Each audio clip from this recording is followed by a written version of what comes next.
આ વિડીયોમાં આપણે જોઈશું કે જીન શિન જુત્સુ એ જાપાની ટેકનિક છે અને એ કેવી રીતે કામ કરે છે.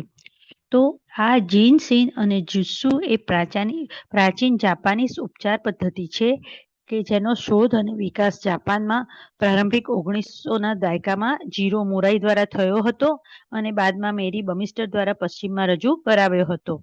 આ પદ્ધતિમાં જીવન ઉર્જા સાથે કાર્ય કરવામાં આવે છે. આપણા શરીરમાં એવા ઉર્જા માર્ગો છે કે જે આપણને સ્વસ્થ રાખે છે, જેને આપણે મેરિડિયન્સ પણ તરીકે જાણીએ છીએ.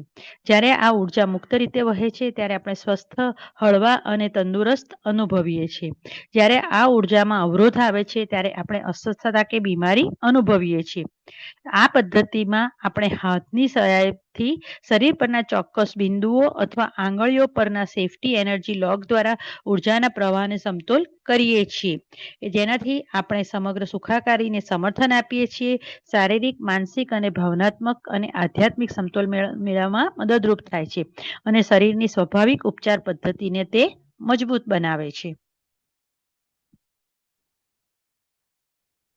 આ પદ્ધતિમાં ખાસ કરીને આપણી દરેક આંગળીઓ એ આપણા ઇમોશન સાથે, આપણા અવયવો સાથે જોડાવેલી છે, જેને મદદથી આપણે આપણા શરીરમાં આપણી ભાવનાઓને, આપણા શારીરિક લક્ષણોને અને તકલીફોને સંતુલનમાં લાવી શકીએ છીએ. બરાબર. તો જેમ કે આમાં દર્શાવવામાં આવેલું છે કે તમારો અંગૂઠો છે એ તમારું સ્ટમક અને સ્પ્લીન સાથે કનેક્ટેડ છે, કે જેથી કરીને તમારી પાચનની સમસ્યાઓ, અપચો, થાક, વધારે પડતા વિચારો વગેરેને કંટ્રોલ કરવામાં મદદરૂપ કરે છે.